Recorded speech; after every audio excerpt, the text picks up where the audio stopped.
Okay, Rabbi Sai. So we were in the middle of discussing some key aspects of chuva. And last week, we mentioned this concept of chuva me'ira and chuva me'ava, based on the Gemara. And we said, obviously, chuva me'ava is quite powerful. And maybe if you do chuva me'ava, you don't have to go through the ordeal of the Daled Kaparos, right? We went to the Gemara in Yuma, talks about, depending on the level of sin, you may need Yisurim, you may need to go through pain and suffering, or you may need also Yom Kippur, you may need death. So it could be, if you have Tshuva Me'ava, Tshuva because you just know, not because you're afraid of getting punished, not Tshuva Me'ira, but you have real contrition and you realize that it's just the wrong thing to do, irrelevant to the fact you'll get punished or not. So it could be Tshuva Me'ava, allows you to avoid all the Dal Chilukei Kapara.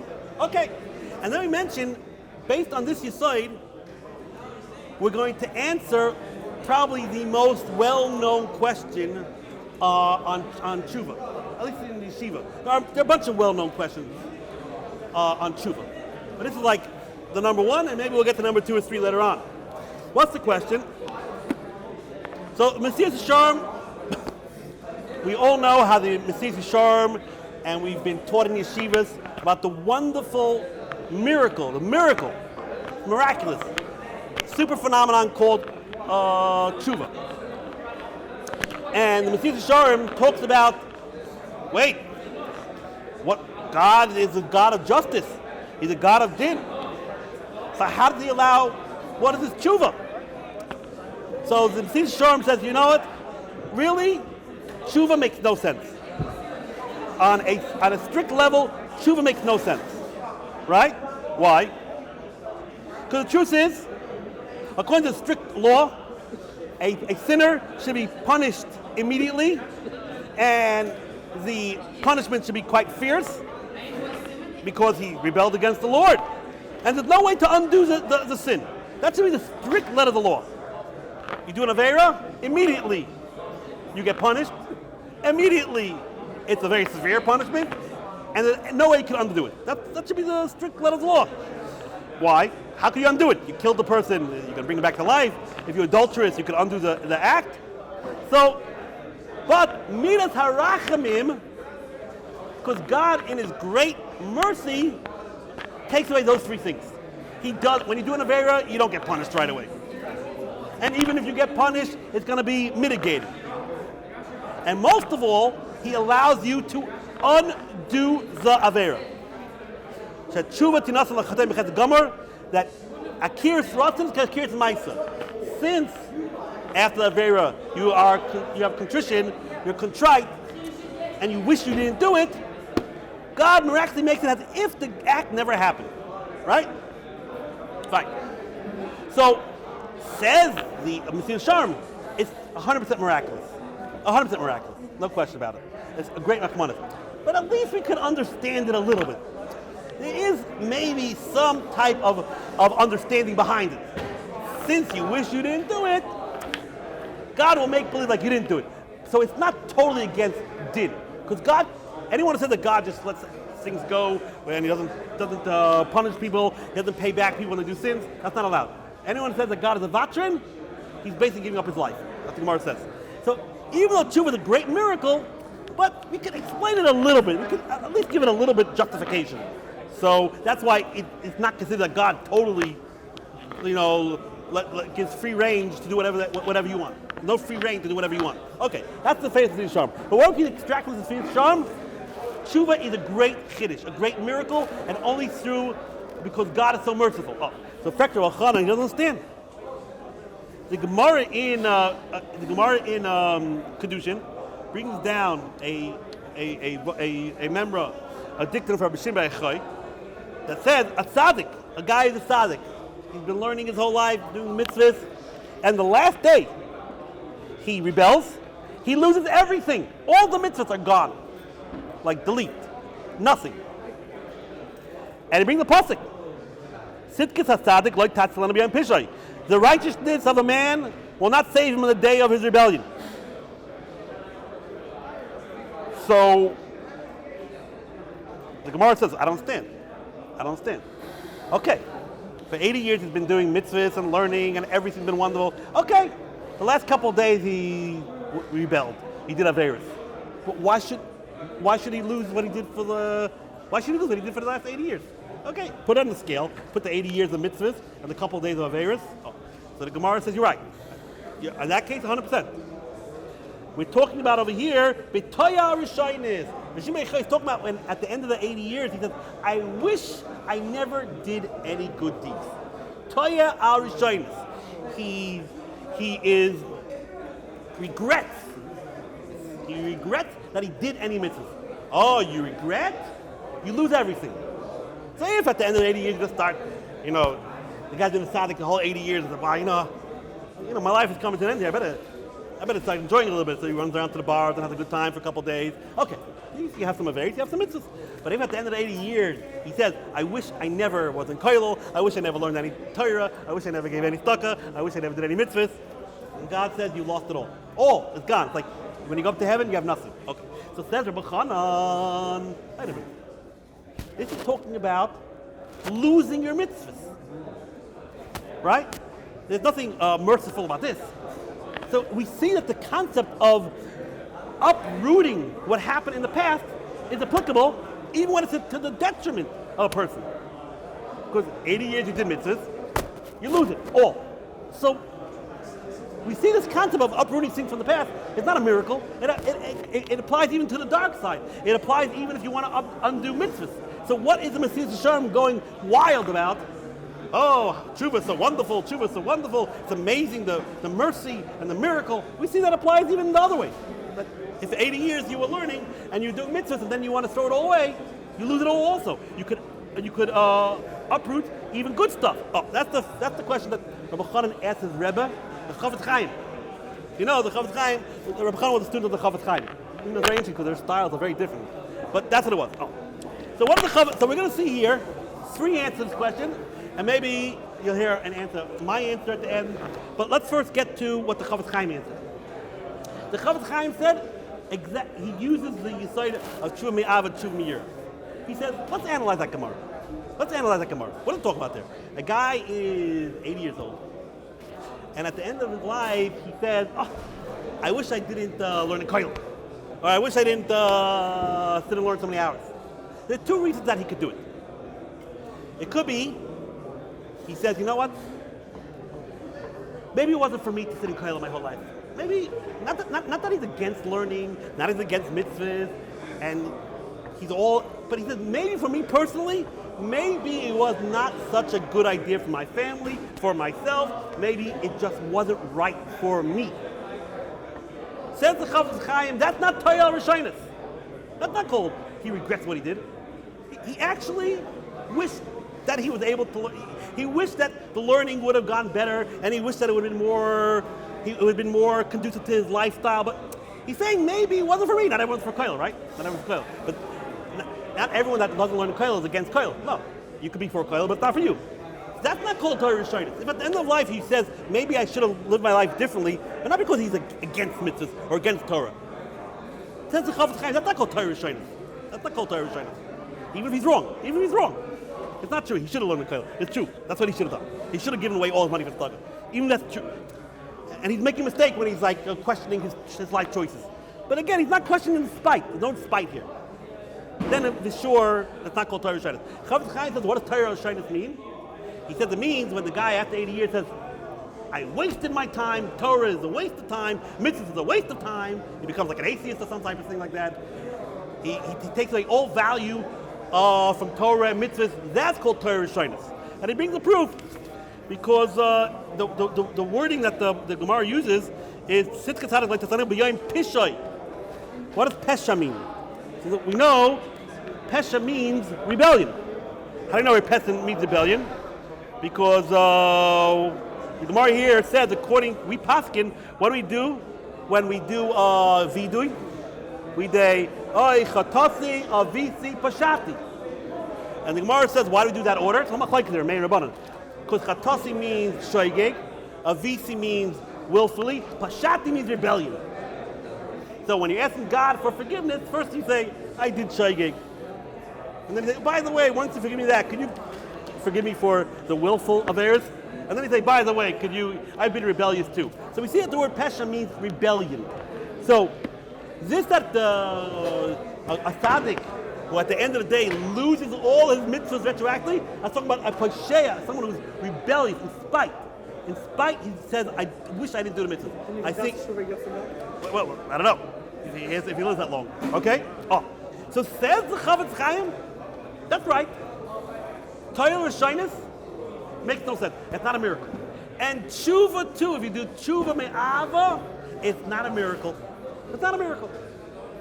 Just like Torah Shyness, which is to the bad side, we say you uproot things retroactively. So the truth is, chuva me'ava is not a chiddush. The mitzvahs Sharm that talks about the wondrous miracle of chuva is not by chuva me'ava. Because what would be the contrast? Chuva, regretting mitzvahs and Torah in spite. What's the contrast to that? Chuva me'ava, that you really are upset that you did the averos. You really realize that the averos are bad, not because you're going to get punished, because you realize it's bad. That's the contrast. That's the opposite. And just like Torah Shyness in spite is not a miracle, that you uproot what you did in the past, Shuva Me'ava, which is the contrast, is not a miracle either. If you really understand that the averos are wrong on its own, just because of because of who you are, who God is, what you've done, that's not a miracle. The whole chiddush of tshuva is tshuva me'ira. That's right. This that the mitzvahs Sharm says that the tshuva is amazing chiddush. That's all the tshuva me'ira. What tshuva me'ira mean? Tshuva me'ira means you don't really care so much that you did the avera. You're not so upset about it, but you don't want to have to pay the bill. You don't want to have to pay the bill at the end of the day. That would be analogous to a person at the end of 80 years says, maybe it wasn't the right thing that I learned because maybe it was too much for me, maybe it was too harsh on my family. He's not really against the learning that he did. He's not really against the mitzvahs. For side reasons, he feels maybe it was not for him. It was too high of a level for him. There we don't say Torah Shyness. That would be analogous to tshuva me'ira. That would be analogous to tshuva me'ira. So just like in that scenario, by mitzvahs, it wouldn't work retroactively. So by tshuva me'ira, where you don't really care that you did the averos so much. For side reason, you don't want to. You're upset that you did the averos. For side reason, there we should not say it works retroactively. So there we have the great chiddush of tshuva. That's the Chofetz Chaim answer to his Talmud. The Kitzur, Torah Shyness and tshuva me'ava is not a chiddush. Only tshuva me'ira is a chiddush. Okay, that's the answer. Great. The Rabbi Chanan Wasserman did not like this answer. I don't know if he told the Chofetz Chaim straight up, but he said, I don't like this answer. He said, because if you look at the language of the mitzvahs Sharm is, how can you undo the past? How could you undo the past? Someone's dead. He ain't going to be alive again. You adulteress. You can't undo that anymore. So says the Rabbi Chanan Wasserman, it shouldn't make a difference. Tshuva me'ava, tshuva me'ira. Bottom line is you're undoing the past. It's like it never happened. You're uprooting a deed that did happen. That's what it seems from the mitzvahs Sharm that the big chiddush of tshuva is. Well, that we see already by the Gemara in Kedusha that you could undo a previous deeds like it never happened. It doesn't seem that like you're saying, Chofetz Chaim. Oh, what is the Chofetz Chaim saying? No, it's not a big deal that you could undo the past. You could uproot deeds. Just by tshuva me'ira, it's a big deal. Because by tshuva me'ira, you don't really want to undo it in the first place. You don't really care that much that you did it. It doesn't seem that way from the mitzvahs Sharm. It seems that the concept that you could undo something is a big chiddush. So back to square one. What's the square one? Why does the mitzvahs Sharm say it's such a big chiddush to do tshuva? What's the big chiddush? What's the big deal? We find it the other way too, in the opposite way too. You can undo mitzvahs. So here Rabbi Chanan says something that is very basic to Judaism.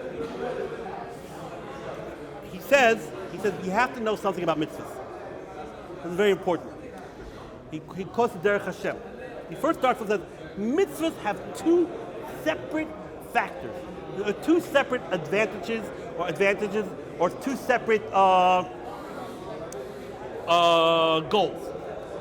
What are the two goals, the mitzvahs? We're going to call goal 1 and goal 2. Goal 1 is you're listening to God.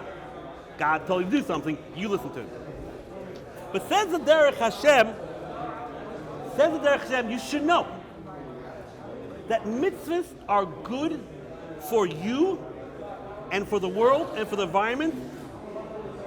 Just objective reality. Even if God didn't tell you to do it,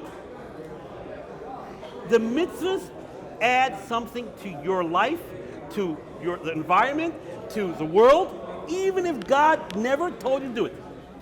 Right? He quotes the Ramban. The Ramban says the same exact thing. The Ramban is talking about the famous why do we send out a shul hakan? Why do we send out the mother bird? And there the Ramban says the Gemara and Bracha seems to imply that there's no reason behind it, because we know the famous Gemara in the Mishnah that don't say there's a reason behind it. It's only Gzera. Says the Ramban, God forbid. Every mitzvah, besides the fact that God told you to do it, there is a intrinsic value. You could say there's intrinsic value in the person. It makes him a better person. You could say it makes the world a better place. You could say Kabbalistically, the Ramban goes all Kabbalistically, it makes the world up there better. But even if God never told you to do it, a mitzvah you should do. It's good for you.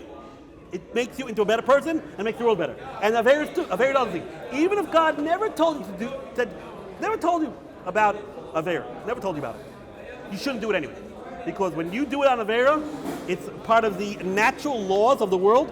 It will have a detrimental effect on you, on the world, on the higher world, on everyone, your family, the whole environment.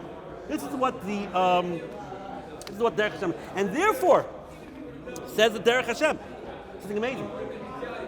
He says, why did the Avos, we know the Avos kept mitzvahs and Averis before. So you would say, why did they do it? Well, because they probably knew God wanted it. Somehow or other they knew the Torah was going to be given, and they sort of saw in the future the Torah, and they want to make God happy. Nothing to do with that. Says the Derech Hashem. They did not do it because God told them to do it. God did not tell them. They knew, somehow or other, the Avos knew that a mitzvah is good, nothing to do with God.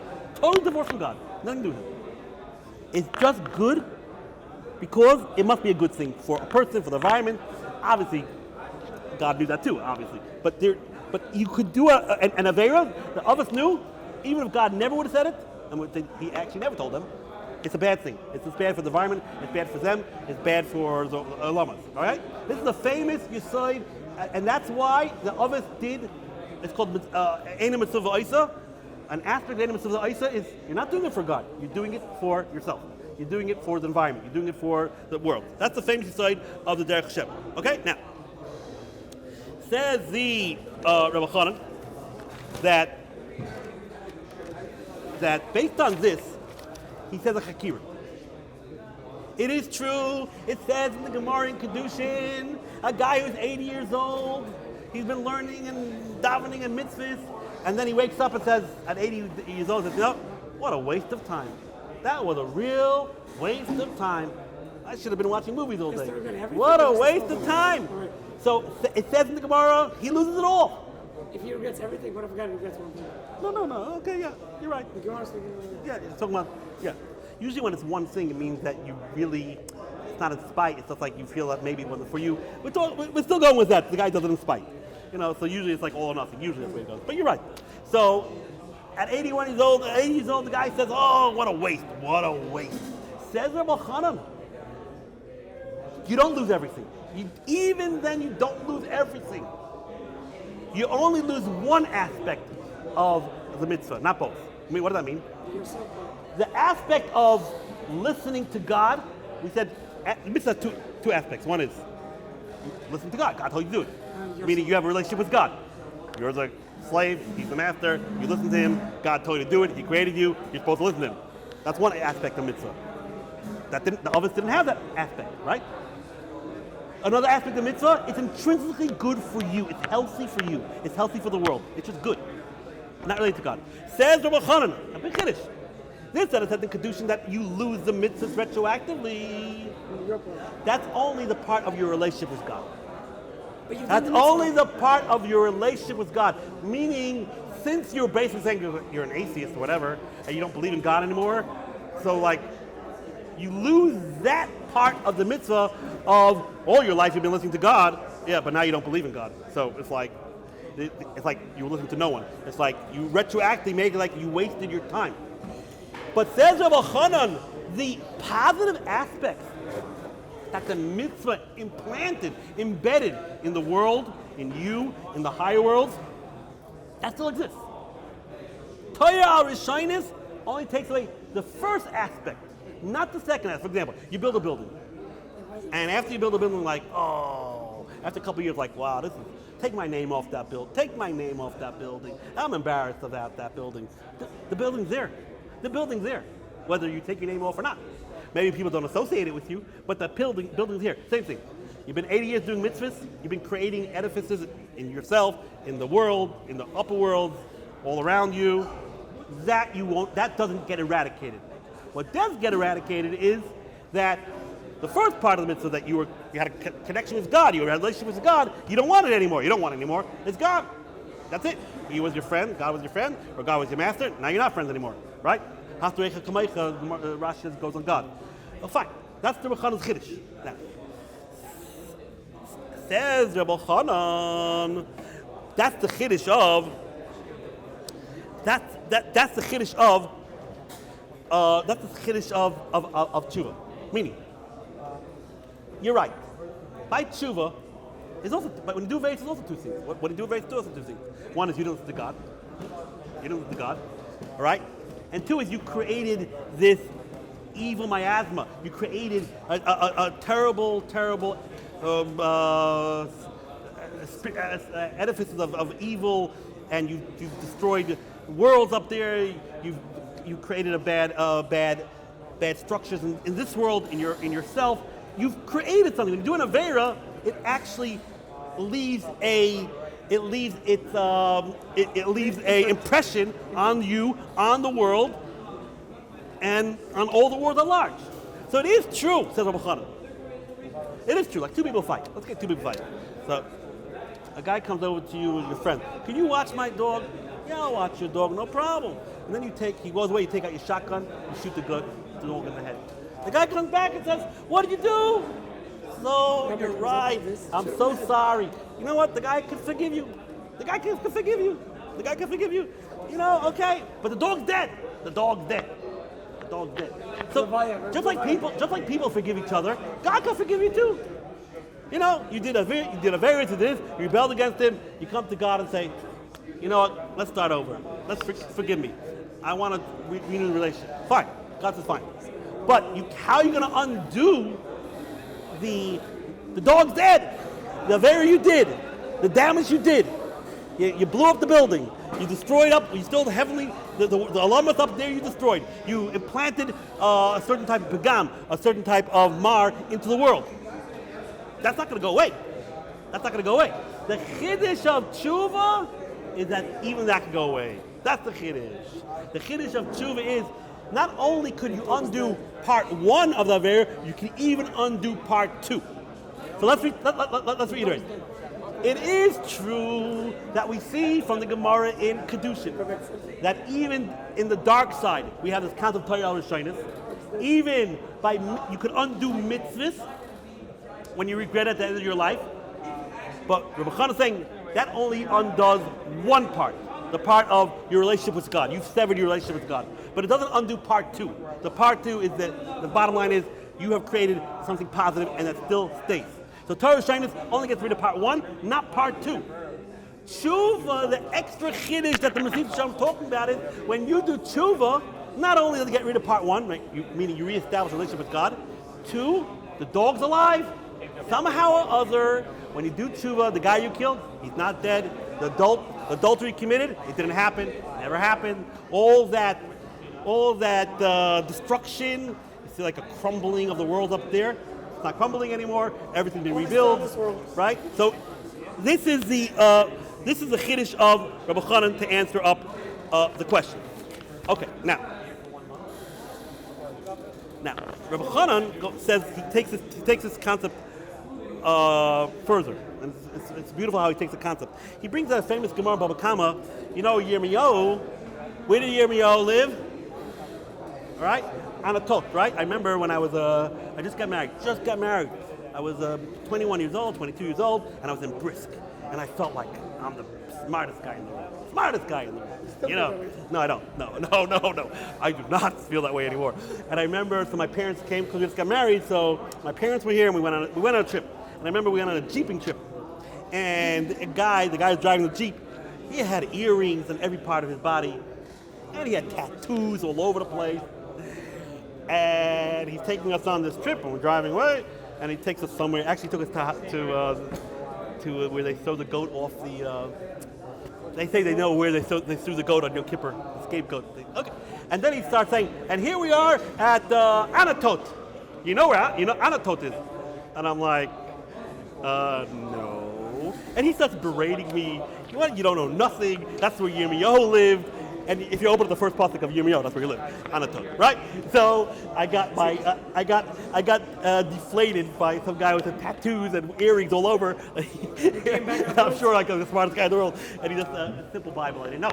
So So Yirmiyahu was from Anatot, and if you know the story, Yirmiyahu and the guys from Anatot, it was actually Ir Kahanim. They didn't get along too well, and they tried to kill Yirmiyahu because Yirmiyahu was a doomsayer. Right? He was the one saying the Beit Hamikdash is going to be destroyed, the Beit Hamikdash is going to be destroyed. And what happened? The Beit Hamikdash was destroyed. He actually lived when the first Beit Hamikdash was destroyed. He was actually alive then. But they didn't like, everyone likes good news, and they didn't want to hear him. They tried to kill him a couple times. So at one point, Yirmiyahu sort of lost his patience, and he told God, he says, God, when the people of Anatot give tzedakah, make sure that they give it to people who are not deserving. Meaning, even when the people of Anatot will do a good deed of tzedakah, make sure they give it to like Donald Trump or something. Make sure they give it to a very rich guy. They donate it to the Democratic Party. Something to that effect, right? Okay, that's the Gemara. So Chaim says, he doesn't understand. He doesn't understand. Chaim says he doesn't understand. We all know the famous Gemara. We know the famous Gemara in Brachos. That what? That if you are trying to do a mitzvah and for some reason or other you're not successful, it's like you did the mitzvah. The pasuk says Chayshvei Shmai, that if you are trying to do a mitzvah, it's an onus. It's considered like you did it. So what did Yirmiyahu say to God? Even when Anatot are trying to do a mitzvah, make sure they get it to the wrong person. Make sure that by accident they give it to the wrong guy. Make sure they give it the money to someone who's not deserving. What type of curse is that? So what? What's the difference? Even if they gave the tzedakah to the wrong person, an imposter, someone who was impersonating like a poor person. So what? You get the schar anyway. So Rabbi Chanan is going to use his yesod about mitzvahs to answer this question. And then he takes it further. This is like a bomb chiddush. This is a beautiful chiddush. In Rosh Hashanah, the famous sugya is about, it's on Rosh Hashanah, and a guy just picks up a shofar and tries to practice his Beethoven on the shofar, right? He has no idea it's Rosh Hashanah, or he's not thinking about Rosh Hashanah. He has no idea. So according to one man, the Amar, mitzvahs ain't tzrichas kavanas. You're going to shofar. If you happen to blow the right, but like a 1 in a million chance, you happen to have been practicing your Beethoven, and it happens to be that you do exactly the right sound. So the famous Gemara, a big machlokes, is one man there mitzvahs ain't tzrichas kavanas. And he writes it. Another man there said, no. You have to have kavanah, you're doing it for God. Says Rabbi Chanan, what's going on over here? Says Rabbi Chanan, what's going on is this exact two things. Mitzvah has two aspects. One is, you're listening to God. Two is, somehow or other, this creates something positive in this world, in the environment. It creates something positive in your characteristics. It creates an environment, something positive in the upper worlds. So let's analyze this guy who just blew a shofar because he thought he was playing nice music. And according to one man, the Amar, you've done the mitzvah. How could it be? Were you listening to God? Is it possible to say that you were listening to God when you were blowing the shofar because you were trying to play Beethoven? You weren't thinking about God. So says the Rosh it must be that man holds. But at the end of the day, the positive aspect that a mitzvah creates in the world is created even when you don't have kavanah. So says the Rosh according to the it says mitzvah ain't strict kavanah, even though you don't have aspect number one. What's aspect number one? That you're listening to God. You're not listening to God. You're not against God, but you're not listening to God. You're just blowing the shofar to play music. But somehow or other, that positive energy that is created in the world applies even if you don't have kavanah. And the man that mitzvah ain't kavanah holds, as long as you get something of the mitzvah done, you're yaitza. Even though you don't have aspect one of listening to God, you have aspect two. And the other man that holds mitzvah stricha kavanah says no, you have to have both aspects. You have to have that you're listening to God and that you created a positive energy in the atmosphere. That's his understanding of the man mitzvahs ain't stricha kavanah based on this insight. Okay. So now he says, let's go the other way. Let's say a guy's trying to do a mitzvah, he really wants to do a mitzvah. But he wasn't successful.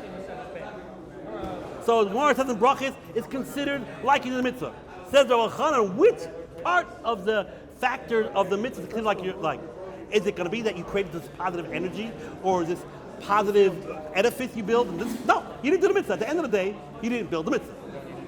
So when you try to do a mitzvah and you have an oinus, you have only the first aspect.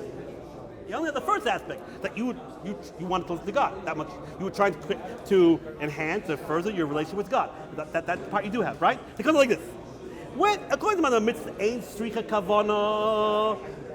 When you do a mitzvah without kavanah, you have the second part. That bottom line, the positiveness was put into the world. But you don't have the first part. And when you do a mitzvah, when you were trying to do a mitzvah, but it was an aynus, you weren't successful at the end of the day, you have the first part, you don't have the second part. You have the first part that you tried to listen to God, so that you did definitely enhance the relationship with God, but you don't have the second part. The bottom line is you didn't do it. The bottom line is... Yes, but you get the first part. What were your example of get? You get, so by mitzvah eitzir kavanah, according to Mandi Amar, mitzvah eitzir kavanah, you get part 2, and when you try to do a mitzvah and you have an aynus, you get part 1. Now, You don't need kavanah, why you get the mitzvah? The kavanah was not necessary. wait. This is the punchline. Here's the punchline. What he said now. Let's say you get this crazy case. You have George. George does not know about Rosh Hashanah, or he's not so into Rosh Hashanah, he doesn't know about it. And George is about to and we're going the world of according to Manam Mitzvah Eitzir Kavanah. It's a whole machlokes what we paskin. It's not clear what we paskin. It's a big machlokes what we paskin. So we're in the world of Mitzvah Eitzir Kavanah. George was about to blow a shofar to practice music. He was about to blow a shofar to practice music, and he's going to do it. He tripped, broke his leg. He couldn't do it at the end of the day. He couldn't get to the horn. So here's the scenario. He wanted to blow the horn, or the shofar, on Rosh Hashanah, but he wasn't doing it for the mitzvah. He was just going to do it because he was going to practice music. He didn't do anything. In that case, you get nothing. Because let's analyze it. Let's analyze it. George, even if you would have blown the shofar, but you were blowing it for the music, you weren't blowing it to enhance the relationship with God. So you never. Part 1 didn't exist at all. Part 1 doesn't happen that you try to listen to God. Elamai, yeah, but that's part 2. What's part 2? You created something positive in the world. Well, that you don't have anyway because you never blew it. Because then you broke your leg. So then you never blew the shofar. So if you would have blown it, you would have had part 2. You would have had the part 2 of...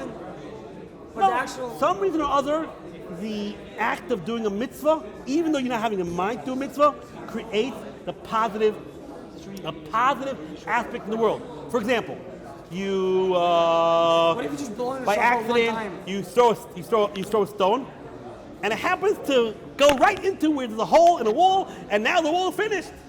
Gewaldig. You did. The shofar needs to be done in the right sound. No, we're talking the right sound. No, I meant Beethoven. As a kavanah, but he actually did the right sound. Right. He did. Of course. He did the right sound. So, b'kitzur, that's the Machana Chiddush, exactly what Yonasan said over here. That if you wanted to blow a shofar for music reasons, And if you would have done it, you would have done the right sounds. But at the end, for an einus, you couldn't do it. Not your fault. You couldn't do it. You broke a leg. Then you get nothing. You get nothing because you don't have part 1. You don't have part 2. When you actually do it without kavanah, you at least have part 2. Bottom line is you created something positive in the world. If you don't do it, but you want to do it you wanted to do a mitzvah, you wanted to make God happy, you have part 1. But if you didn't really you wanted to do it for music and you actually never do it, right? So you're not part 1 or part 2. So says Rabbi Hanan, that's exactly what Yirmiyahu said to God. Yirmiyahu said to God, people from Anatot, they're big Rishonim. Even if they would do the mitzvah, they were not doing it for God.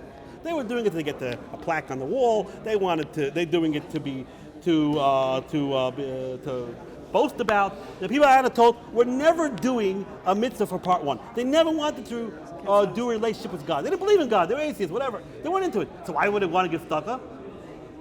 Atheists give them tzedakah. They're very charitable sometimes.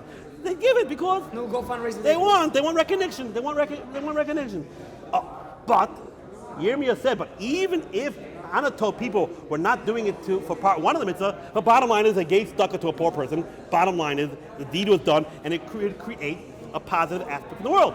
It would create a positive edifice in this world, next world. So Yirmiyah said, make sure the person that they give money to is an imposter. Then, what would Anshe Anatot end up with? Nothing. They don't have part 1 of the mitzvah because they were never trying to create a relationship with God, and they don't have part 2 of the mitzvah because they did actually nothing positive. So that is Rabbi Chanan's take on this question. Again, bottom line, Toya al-Rishonis is not a chiddush, but that only takes away part 1, the relationship with God. You do mitzvahs for 80 years, you say, I don't believe in God anymore, I'm not into it. So that's it. It takes away part 1. Let's say you got 1,000,000 points for part 1. What's part 1? That you had a relationship with God? You lose all the 1,000,000 points. But there's part 2. Part 2 is all the positive things you did that created in the world. You get 500,000 points. That you don't lose. And by chuva, it could the avera is part 1 that you create. You severed. You were rebelling against God, and you also created all this negativeness in the world, right? That tshuva could undo both, part 1 and part 2. That's the way. So we have the Chofetz Chaim's answer, and then we have the Rabbi Chaim Wasserman's answer. Oh. And Rabbi Chaim. Now, I don't think, where are we holding? Rabbi Chaim, that's it. Okay. Now, the Pachad Yitzchak of Hutner, surprisingly, has a beautiful answer. I've learned a lot of Pachad, I won't say every piece. I feel it's like one of the most beautiful ones. He's like says, he has a quote from Rabbi Chaim Wasserman. He says, someone asked this question, and he says, because of this question, he's heard some very strange answers. You have the Chofetz Chaim, there are other answers. I know there are many, someone talk about this question, I know there are many other answers. I didn't have the books. I don't know why it wasn't on the Eitzah's farm, the books I was looking for. But be as it may, there are many other answers. And he says, Reb Hutner, the Tzal, says, he thinks the question is a big mistake. He doesn't understand the question in the first place. He thinks the question is a mistake. Question is a mistake? It sounds like a pretty good question. I mean, the question, again, what was the question? The Messiah Shem goes crazy, what a miracle chuva is. It's amazing. Chuva is such a miracle. You could undo the past. You could undo the various. Well, the Gemara said you could undo mitzvahs too. That was the question. Says Rabbi Chaim, listen, it's very beautiful. It says Rav Hutner. He says, if you ever learn Torah, which is a good thing, it always talks about in the Chumash that mitzvahs are like life, and averos are like death, right? Especially in Devarim, it mentions it many times. Mitzvahs are like life, and averos are like death. And he said that's the answer to the question. He says, something that's alive, I don't know if you notice, but live people cost money. You have kids, raise them, they cost money. You got to nourish them. And when you finish feeding them, 2 hours later, what do they say? We're starving. Right? That's what they do. That's what kids do. Right? And you got something that's alive, you have to care. And you have to feed them, and you got to bathe them, you got to watch over them. It's an endeavor. Now, I don't know if you notice, in the cemetery, Restaurants usually don't get calls from people from the cemetery, unless it's some type of horror film. They don't get calls, oh, send us a Big Mac, right? For voting. Dead people, You get called for voting. dead people, maintenance for dead people is very easy. It's very easy to keep dead people happy. Yeah. They're very happy.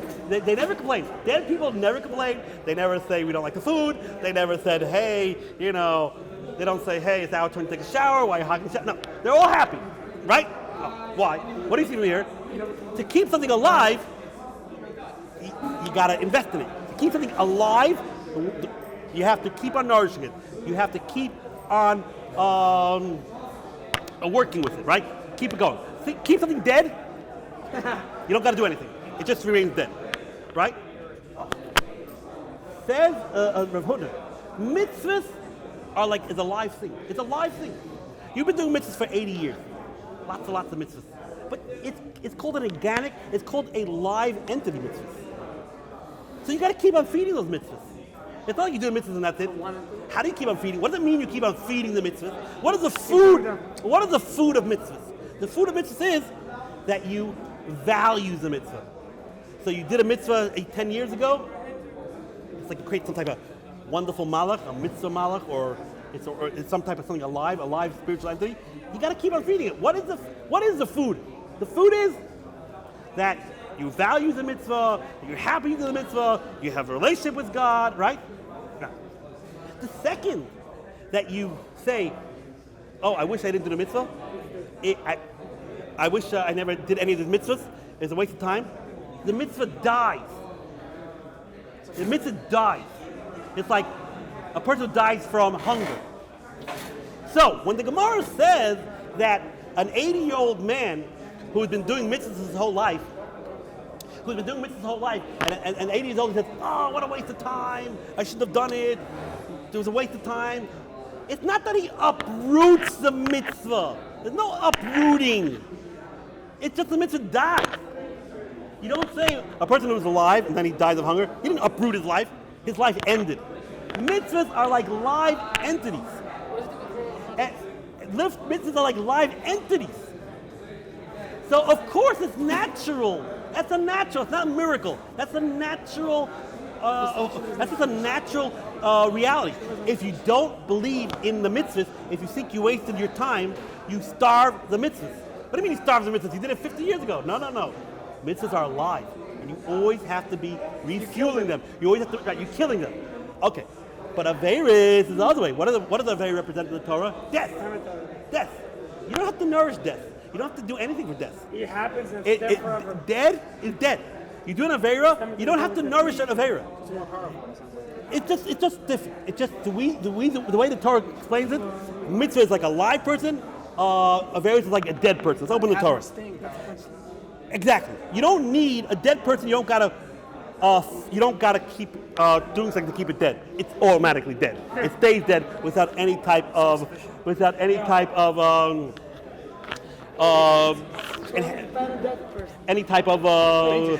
investment or maintenance, right? Oh. So something like this. So here you do. A guy's been doing an Avera for 80 years. He's been doing an Avera for 80 years. If he does chuva, that's called resurrection. That's called Tchias HaMesim. It's dead. You did Averis. It's dead. The death is here. How in the world do you undo that? You can't undo someone's dead. That is a miracle. Tshuva is a miracle. Because the only way you can make someone dead alive is a miracle. That's Tchias HaMesim. That's the way the Rav Hutner answers the question. Rav Hutner says, that's right. Rav Hutner says, you're right. He's not going with these Chofetz Chaim's answers and the Rabbi Chanan. No, well, their answers are Torah Rishonos does this, and Tshuva does more. Rav Hutner says no, it does exactly the same thing. It's exactly the same thing, but it makes sense. That's just natural. That if you don't want the mitzvahs to work anymore for you, if you regret to do the mitzvahs, that's a natural thing. That's called killing the mitzvah. And killing is natural. Live things die. Right? But the other way, that's unnatural. To make a dead thing alive, that's unnatural. And that needs a miracle. And that's exactly what chuva is. You have all this decay and all this gunk that you created and all this averas and God knows what's going on over there. And then all of a sudden, boom, it's gone. Everything gets alive again. Life and freshness. That's a miracle. That's the miracle. It's amazing. This is Rabbi Hutner's take on the answer for his question. The first time I heard this question many, many years ago, my take was, the first time I heard it, I'm obviously wrong, I'm like, I don't hear the question. Why? I'm like, because the little bit I know is the way God created the world is, there has to be an equilibrium. There has to be equilibrium. Whatever there's good in the world, there's bad against it, right? There's like shrimp and there's kosher shrimp, right? That's actually Gemara. Gemara talks about that. So everything that God creates in the world has to be exactly equal. In order that that's just the way to balance, to make a balance in the world. So I would have answered, you know what? You're right. The truth is, it's a miracle. It's a miracle to undo mitzvahs, and it's a miracle to undo averis. Both of them are a miracle. It's a miracle that you lose everything. You did mitzvahs for the last 80 years. You can lose it all. Lose it all if you wish you never did them. And by averis too. They're both a miracle. It's just that the main reason that God allowed this miracle was for the positive reason. God was like looking at the world. Okay, we really need tshuva here. This world really needs tshuva. I'm going to do this miracle. I'm going to allow tshuva to exist, to uproot and to rectify all they did wrong. That was the main reason. But then the Satan came and said, wait, God, Pay up. it's got to be equilibrium. It's got to be equilibrium. The God says, you know what? Okay, you're right. I have no choice. I'll say the same thing applies by mitzvahs too. But between me and you, how many tzaddikim at 80 years old wake up and say, I wish I went to the movies for the last 80 years? How many people do that? Right? I presume this Torah Arishaina is quite rare. Quite rare. So basically, it is a miracle tshuva, but there was a price to pay. What's the price to pay? If I do a miracle this way, I got to do a miracle that way. That would be my answer to the question. Okay. Acher? Right. What about that? What? Yeah. I'm not saying it doesn't apply. We have we have stories. We have tragic stories. That's why I called the regrettable regrets. Toya Arishanis is it's sad that a tzaddik at the end of his life would say, "Oh, I wasted my life. I shouldn't have been doing all this." But this would be my answer to the question. Okay? But yes. So we have here again. Where are we holding? Okay, we have to end off here, Mamish. So we have the famous question, Toya Arishanis, L'chaira, what's the big chiddush of tshuva? The same thing applies the other way, that you could undo mitzvahs. So we saw the Chofetz Chaim answer, that the big chiddush of tshuva, that even by tshuva meira. We had the Rabbi Chanan's answer, that tshuva is more encompassing, that when you do tshuva, you get rid of every aspect of the Avera, even part 1 and part 2. And then we had the Pakiyish's answer. He feels the whole question is not a question in the first place. He says it's not a question. It's just natural that you should lose the mitzvahs, but it's not natural that you should be able to undo Averis. And then we have my humble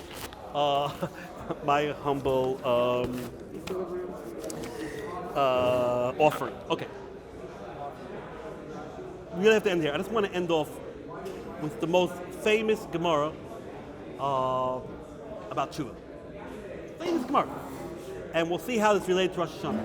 Everyone is bothered, what is Rosh Hashanah about? What's going on? Seemingly, Yom Kippur is the day of tshuva, right? So what is Rosh Hashanah about? I mean, we're coronating the king. Seemingly, we should do tshuva first and then coronate the king. Right? That's a famous question. Seemingly, it would be more for our advantage if Rosh Hashanah came after Yom Kippur. But the truth is, if you open up a Rambam, what does Rambam say? What is the shofar? Shofar is wake up. Wake up, right? Even though Tchi Shofar is Gez Kosiv, Uru Yeshenu Mishchanatchem. Wake up and do tshuva. All you people who are chasing materialism and just chasing things that are emptiness, and the shofar is like a wake-up call. So you see, the shofar also has to do with tshuva. So, but if you ever go to Rosh Hashanah davening, we don't really say one thing about tshuva. We don't say one word about it. We don't do vidu in Rosh Hashanah, but the Rambam says specifically, openly, He says openly that the point of a shofar is to wake us up and to get out of our slumber, which is all our materialistic goals, and realize that we're wasting our time. And we gotta also have spiritual goals, at least also have, right? He keeps in the darmim. So the answer is, there's a famous Gemara in Kedusha. The Gemara in Kedusha says like this: someone is about to get married to the biggest Rush in the world. You name it. Think about the biggest Rush in the world. This guy's bigger. And the woman says, "Okay, I'll marry you, but I'm not that you're a tzaddik." And the Gemara says, "Marriage is good to go. They're married." Gemara says, "I don't understand." She said, "I only want to marry a tzaddik. This guy's the biggest Rush in the world." So the Gemara says, "Well, maybe he thought about chuva. Maybe he hirurei chuva." The Gemara says,